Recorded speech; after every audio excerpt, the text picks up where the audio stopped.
Siri ya alama M kiganjani mwako. Ujambo msikilizaji wangu, tega sikio japo kwa dakika chache hizi. Tuliza akili yako, tizama kiganja chako cha mkono, kiganja chako cha kushoto au kulia, kifungue polepole, kisha kishangae kwa macho ya mapenzi. Je, unaona mistari hiyo imekutana na kutengeneza herufi M? Mistari ya maisha, ya akili na ya moyo ikishirikiana kuchora herufi hiyo ya kipekee. Kama unayo alama hiyo, basi wewe si mtu wa kawaida. Wewe ni zawadi na tunu katika ulimwengu huu.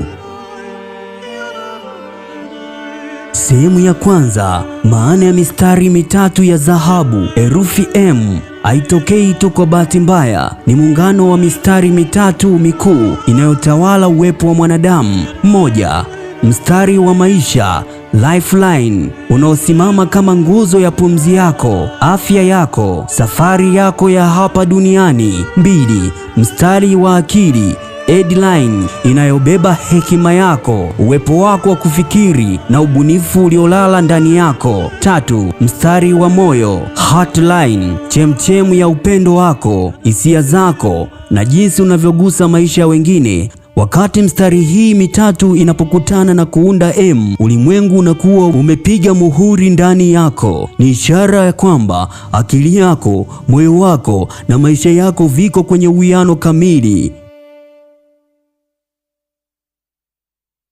Sehemu ya pili, sifa zako za kipekee. Wewe ni nani? Sikiliza kwa makini, wewe uliyejaliwa alama hii tamu kiganjani mwako. Hizi ndizo siri ambazo ulimwengu umezificha ndani yako. Macho ya kiroho, uwezo mkubwa wa kuhisi kitu au vitu kabla havijatokea.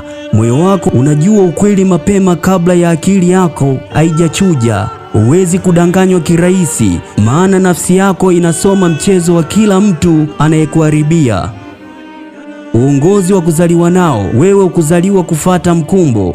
Ulizaliwa kuangaza njia kwa wengine ili wafate. Una nguvu fulani ambayo utulivu ulio ndani yako unavutia watu na pia wanakuamini. Sumaku ya mafanikio. Alama M ni alama ya bahati na utajiri. Sio lazima uwe umezaliwa kwenye utajiri, hapana, lakini mikono yako ina baraka ya kugusa na kubadilisha. Kila unachoweka nia ya kukifanya, basi kinafanikiwa. Hata kikichelewa vipi, mwisho wake huwa na ushindi. Sehemu ya tatu, ujumbe wa mapenzi na nafsi yako. Mpendo wangu, wakati mwingine unajihisi mpweke, wakati mwingine unahisi kama ulimwengu haukuelewi. Hiyo ni kwa sababu hubebi nishati ya kawaida. Herufi M kiganjani mwako ni ukumbusho kutoka kwa Muumba wako kwamba wewe una jukumu kubwa hapa duniani. Wewe ni mlinzi wa amani, wewe ni mponyaji wa mioyo iliyovunjika. Unapoutazama mkono wako, usione mistari tu, ona ramani ya hatima yako na hatima za wengine. Ona ushindi unaokungoja mbele yako. Hadi hapa ulipofika, umepitia mengi, umepita kwenye moto, umepita kwenye machozi, lakini ukuvunjika wala kukata tamaa. Unajua kwa nini? Kwa sababu nguvu ya M iliyoko mkononi mwako inakuambia wewe ni mshindi kila wakati. Sura ya 4, tabia laini na zawadi ya kiroho ndani yako. Mbali na historia, hebu tuzungumze kuhusu wewe, kuhusu jinsi unavyohisi kila siku ukiwa chumbani mwako au unatembea njiani. Wewe uliyejaliwa alama hii una zawadi tatu kubwa ambazo wengine wanazisotea maishani mwao na pengine wanazitafuta ili kuzipata na wazipati. Kwa nini uwe wewe? Sura ya 5, changamoto unazokutana nazo na jinsi ya kuzishinda. Lakini najua mpendo wangu, najua pia ubeba alama si kazi rahisi kila wakati. Kuwa wa pekee kuna gharama yake. Watu wenye alama M mara nyingi wanajihisi wapweke sana. Hata ukiwa katikati ya umati mkubwa wa watu au kwenye starehe, kuna sehemu ya ndani ya moyo wako inahisi kama haitoki kwenye ulimwengu huu. Unahisi kama hakuna anayeweza kuelewa kwa uzito au kina cha mawazo yako na hawana chochote cha kukushauri. Pia kwa sababu ya moyo wako ulivyo mzuri na upendo wako mkubwa, mara nyingi umekuwa ukiwasaidia watu ambao baada ya kufanikiwa wamekugeuka na kukupa ubaya. Hii imekuumiza sana nafsi yako na kuogopa kwamba kusaidia wengine, na pia ikakufanya wakati mwingine utamani kufunga moyo wako usipende tena hata kimapenzi. Lakini leo nataka nikwambie kitu. Usibadilike, usiruhusu ubaya wa dunia uvute uzuri wako ulioko mikononi mwako, ikakufanya wakati mwingine utamani kufunga moyo wako usipende tena au usifanye tena. Lakini leo nataka nikwambie, wale wanaokutendea ubaya hawapotezi tu kitu chako, bali wanapoteza utu wako. Wanajiondoa, pengine ungekuwa msaada wao kwenye mzunguko wao na baraka zako wanazikwepa. Endelea kuwa mwanga, kwa sababu giza haliwezi kamwe kukushinda au kuushinda mwanga wako. Sura ya 6. Ibada ya kila siku ya kiganja chako. Sasa nakupelekea mwisho wa safari yetu ya leo.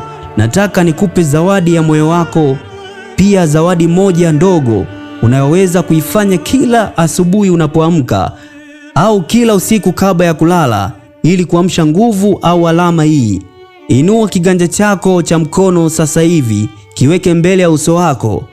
Kitizame kwa upendo wa dhati, kama unavyotazama mtoto mchanga au mtu anayempenda kwa dhati. Sogeza kiganja chako hicho karibu na mdomo wako na upulize kwa pumzi yako ya joto. Hisi joto la pumzi yako ikigusa hiyo herufi M. Sasa rudi na maneno haya moyoni mwako au kwa sauti ya chini pamoja nami. Mimi ni wa pekee. Mikono yangu imebeba baraka, moyo wangu umebeba upendo wa kweli, akili yangu imebeba hekima ya kale. Maisha yangu yameidhinishwa na ulimwengu kuwa mimi ni mshindi. Kila anachokigusa leo kikawe na heri. Kila nitakayemshika mkono akapate amani ya moyo. Mimi ni mshindi na nitabaki kuwa mshindi siku zote, wala sifananishi na mtu yeyote. Hii si mtetemo wa maneno hayo ukisafiri kutoka kwenye kiganja chako kupanda kwenye mkono wako na kuingia moja kwa moja hadi katikati ya moyo wako unaodunda. Funga mkono wako sasa kuwa ngumi imara. Shikilia baraka hizo ndani ya kiganja chako. Usiruhusu mtu yeyote au maneno yoyote mabaya ya kunyang'anye nguvu hii. Ulimwengu unakupenda, na mimi pia nakutakia safari njema ya mafanikio katika maisha yako ya kila siku. Uwe na amani na uwe na nuru, ukawashike wengine mikono na kuwasaidia. Asante kuwa nami. Baraka ya mikono yako. Sasa funga kiganja chako polepole. Weka mkono kifuani pako, upande wa kushoto palipo na moyo wako unaodunda. Hizi nguvu za maisha yako. Tabasamu kidogo, kwa sababu unajua sasa wewe ni nani. Wewe ni wa pekee, wewe ni wa thamani. Uwe na siku njema na ukaitumia alama hiyo M kuleta nuru, upendo, utajiri katika maisha yako na ya wengine, na wale waliokuzunguka na wale wanaokupenda. Asante kwa kunisikiliza. Wewe ni wangu wa shida na raha, na kuacha na amani na moyo wako. Endelea kunifuatilia, endelea kuungana nami na usichoke. Mara zote tunajitahidi kuwa bora zaidi ya jana. Ni mimi Daudi Mwaluko nikikuletea makala hii. Kumbuka kucomment, kulike na kushare kwa wengine ili wapate kujifunza. Asante na muwe na siku njema.